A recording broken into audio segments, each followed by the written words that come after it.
Hello दोस्तों, मैं नरोत्तम गुजर एक बार फिर से आप सभी का अपने यूट्यूब चैनल नरोत्तम गुजर पर हार्दिक स्वागत अभिनंदन करता हूं।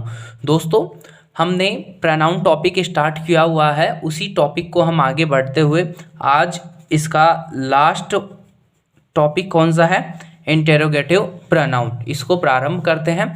इसको भी अपन एक दो दिन के अंदर कंप्लीट कर नेक्स्ट टॉपिक एडजेक्टिव या और कुछ भी पढ़ लेंगे। देखो, सबसे पहले बात कर ले अपन इंटेरोगेटिव प्रोनाउन। देखो, इंटेरोगेटिव प्रोनाउन का जो सबसे मेन कार्य होता है वो होता है, जैसा कि आप सभी जानते हैं, इसका जो मतलब होता है वो क्या होता है, प्रश्नवाचक सर्वनाम। प्रश्नवाचक सर्वनाम। देखो, कई कई वर्ड ऐसे होते हैं जिनके नाम में ही उनका अर्थ छिपा रहता है, उसी प्रकार ये क्या है, इंटेरोगेटिव प्रोनाउन। तो देखो, इस प्रोनाउन को पढ़ने से पूर्व अपन बता दें कि इंटेरोगेटिव प्रोनाउन है, इसका प्रयोग किसके लिए किया जाता है, प्रश्न पूछने के लिए। किसके लिए, प्रश्न पूछने के लिए इसका क्या किया जाता है, प्रयोग किया जाता है। बोल सकते हैं इसको आस्किंग क्वेश्चन, आस्किंग क्वेश्चंस। अब देखने की बात करेंगे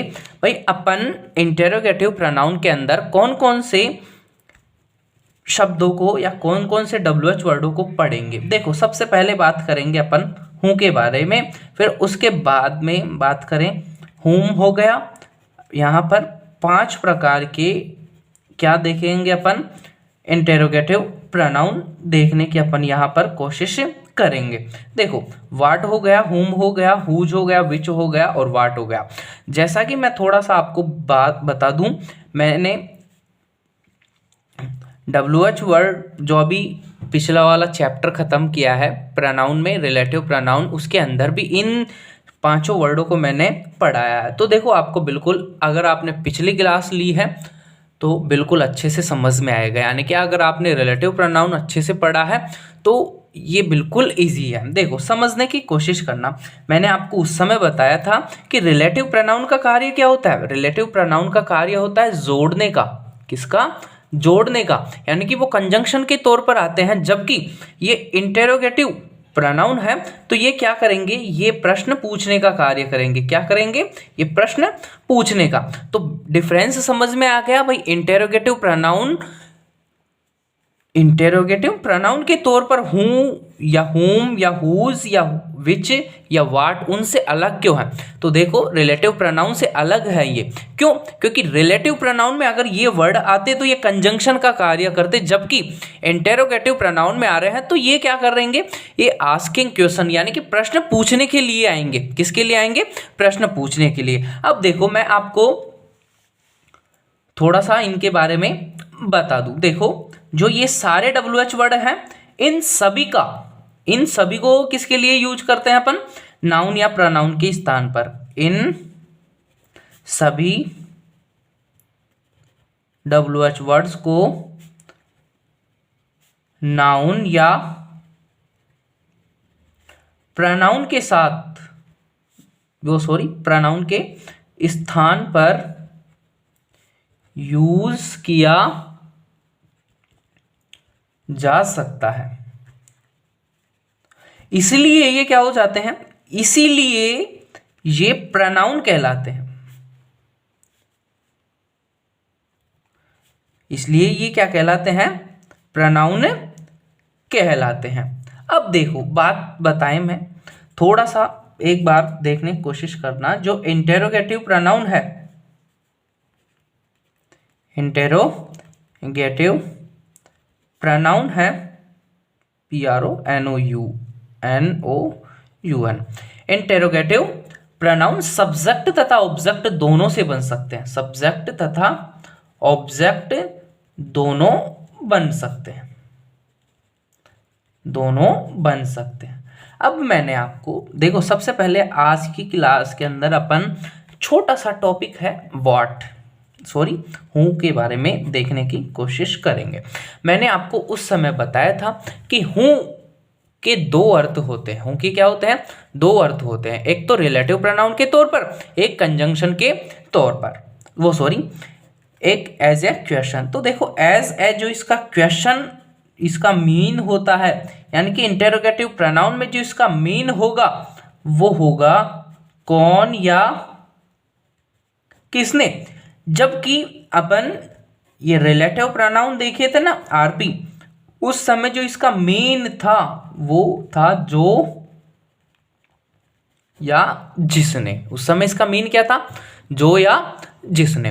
तो यहां पर देखने की आवश्यकता होगी कि एज ए क्वेश्चन यानी कि इंटेरोगेटिव प्रोनाउन के तौर पर इसका आंसर, इसका जो हिंदी मीन होगा वो क्या रहेगा, कौन या किसने। अब बात कर लेते हैं हूं से संबंधित इंपॉर्टेंट पॉइंट कौन कौन से हैं देखने की कोशिश करना। मैंने उस समय आपको बताया था हूं हमेशा किसके लिए यूज होता है, हूं हमेशा और हमेशा पर्सन के लिए यूज होता है। हूं किसके लिए यूज होता है, हूं हमेशा पर्सन के लिए यूज होता है। किसके लिए यूज होता है, पर्सन के लिए यूज होता है, देखने की कोशिश करना। फिर अपन बात करें हूं के बारे में, हूं की जो प्रकृति होती है, हूं हमेशा क्या रहता है, सब्जेक्ट रहता है। कौन रहता है, सब्जेक्ट होता है। मैंने उस समय बताया था रिलेटिव प्रोनाउन में, तो उसमें आपने फॉर्मेट भी देखा था कि इसके बाद में जस्ट बाद में क्या करते थे अपन, वर्ब का प्रयोग करते थे, किसी सब्जेक्ट का प्रयोग नहीं करते थे। क्यों नहीं करते थे, क्योंकि हूं की प्रकृति कैसी है, खुद पार्ट ऑफ स्पीच क्या है, ये सब्जेक्ट है। फिर अपन बात करें हूं से किसी व्यक्ति के बारे में बात करते हैं, हूं से किसी व्यक्ति के बारे में जानकारी मिलती है, जानकारी मिलती है। जैसे आप अब कभी कभी ऐसा बोल देते हो ना, who are you, who are you यानी कि तुम कौन हो। अब इससे सामने वाले व्यक्ति के बारे में अपन को जानकारी मिलेगी नहीं मिलेगी, प्रत्युत्तर में वो अपन को आंसर देगा तो उससे जानकारी मिली नहीं मिली क्या। जैसे मान लो हु आर यू, मान लो वह टीचर था तो वो बोलेगा आई एम ए टीचर, वो क्या बोलेगा, आई एम ए टीचर। तो यानी कि आपको उस व्यक्ति के बारे में जानकारी मिली। तो यानी कि जो ये हूं प्रोनाउन है, हूं इंटेरोगेटिव प्रोनाउन के तौर पर जब आता है तो इसका मेन क्या होता है, कौन या किसने। और हूं हमेशा किसके लिए आता है, चाहे अपन बात करें रिलेटिव प्रोनाउन की बात करें या अपन बात करें इंटेरोगेटिव प्रोनाउन, इन दोनों के लिए ही हूं किसके लिए आता है, दोनों ही में प्रोनाउन के वो पर्सन के लिए यूज होता है। और हूं हमेशा क्या रहता है, सब्जेक्ट रहता है। क्या रहता है, सब्जेक्टिव केस में ही आता है, यानी कि सब्जेक्टिव बनता है। अब देखने की यहाँ पर आप कोशिश करना, ये जो आपने लिखा ये क्या लिखा। सबसे पहले मैं बात कर लूँ, जो इसका फॉर्मेट होता है, फॉर्मेट होता है वो ये रहता है, हूं प्लस वर्ब। क्या होता है, हूं प्लस में वर्ब, और फिर इसके बाद में जो भी आप आवश्यकता अनुसार समझे, आवश्यकता अनुसार आए, इंग्लिश के फॉर्मेट के अनुसार, चाहे ऑब्जेक्ट आए या फिर कोई एडवर्ब या कॉम्प्लीमेंट वगैरह कुछ भी जो दे रखा है वो इसके बाद में आएगा। तो जैसे देखो मैं एक वाक्य बनाने की कोशिश करता हूं, जैसे हु इज देयर, वहां कौन है, हु इज देयर वहां कौन है। अब बात कर ले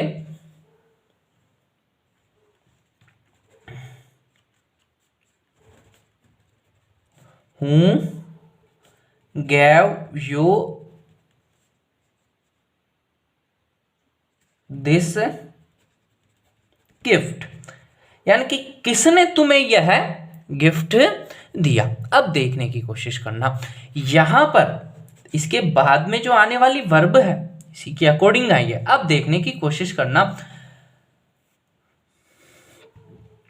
हूं है, हूं यहां पर क्या है, यहां पर ये है सब्जेक्ट, तो इसके बाद में अपन क्या कर रहे हैं, वर्ब का प्रयोग कर रहे हैं। इसी प्रकार इसी सेंटेंस में देखते हैं, इस क्लास में मैंने आपको इंटेरोगेटिव प्रोनाउन के बारे में थोड़ा सा बताया, भाई इंटेरोगेटिव प्रोनाउन का प्रयोग किन किन के लिए करते हैं अपन।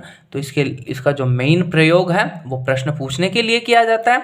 फिर इंटेरोगेटिव प्रोनाउन में देखा भाई 5 वर्डों को अपन इंटेरोगेटिव प्रोनाउन के अंदर पढ़ते हैं। देखो क्वेश्चन तो और किसी और प्रोनाउनों से भी बनते हैं, लेकिन इनको इंटेरोगेटिव प्रोनाउन के अंदर इन्हीं को क्यों लिया गया है, क्योंकि ये क्या होते हैं, नाउन या प्रोनाउन के स्थान पर आते हैं। ये बात बहुत मोस्ट इंपॉर्टेंट है, ये ध्यान रखने योग्य बात है, क्योंकि अपन कई WH वर्ड ऐसे भी पढ़ेंगे जिनसे क्वेश्चन बनता है, लेकिन वो किसके जवाब होते हैं, चाहे वो एडवर्ब के होते हैं, कभी कभी वो एडजेक्टिव वगैरह के हो जाते हैं। तो इसीलिए जैसे मानो हाउ, वेयर, व्हेन, व्हाई, जिसे आप MPTR के नाम से भी जानते हो ना, तो वो हाउ, वेयर, व्हेन, व्हाई, उस समय वो क्या होगा, उस समय वो एडवर्ब होगा। अपन को पढ़ना क्या है, एडवर्ब के स्थान पर एडवर्ब थोड़ी पढ़नी है, अपन को क्या पढ़ना है, प्रोनाउन। तो यानी कि जो नाउन या प्रोनाउन के स्थान पर आए वो ही चीज अपन को पढ़नी है, तो वो क्या हो जाएंगे, इंटरोगेटिव प्रोनाउन। फिर अपन बात करें हूँ के बारे में। हूँ के बारे में अपन ने देखा, जब ये एज ए क्वेश्चन रहता है तो इसका जो मीन होता है, हिंदी मीन, वो तो क्या होता है, कौन या किसने। जब ये रिलेटिव प्रोनाउन होता है तो ये इसका मीन होता है जो या जिसने। अब हूँ के बारे में जो सबसे मेन महत्वपूर्ण बात थी वो थी हूँ हमेशा पर्सन के लिए यूज होता है, और ये हमेशा सब्जेक्ट के लिए ही यूज होगा। जो इसका स्ट्रक्चर होता है हूँ प्लस वर्ब की फॉर्म, हूँ प्लस वर्ब, और फिर बाद में जो आपको दिया गया है, चाहे वो ऑब्जेक्ट हो या और कुछ हो, तो वो क्या हो जाएगा, यहाँ पर आ जाएगा वर्ब के बाद में। इसी के साथ में आज के क्लास को यहीं पर समाप्त करते हैं। मिलेंगे नेक्स्ट वीडियो में और भी अच्छे कंसेप्ट के साथ में। अगर आप सभी को ये कंसेप्ट अच्छा लगा है तो चैनल को लाइक, शेयर और कमेंट सेशन में ज़रूर से ज़रूर मेरे को बताएं, ताकि मेरा भी हौसला बना रहे। दोस्तों, अगर आप सभी को ये वीडियो पसंद नहीं आ रहा है तो मैं ऐसा मानता हूँ मैंने आपका टाइम बर्बाद किया है, तो इसी वजह से आप मेरे को पनिश के तौर पर, सजा के तौर पर डिसलाइक का बटन दबा सकते हैं। देखो, मेरे को कोई प्रॉब्लम नहीं है, आपका समय बर्बाद नहीं होना चाहिए। अगर आपको अच्छा लगा है तो चैनल को लाइक, शेयर और सब्सक्राइब ज़रूर से ज़रूर करें। थैंक यू मेरे को सुनने के लिए। बाय बाय, मिलेंगे नेक्स्ट वीडियो में। Thank you.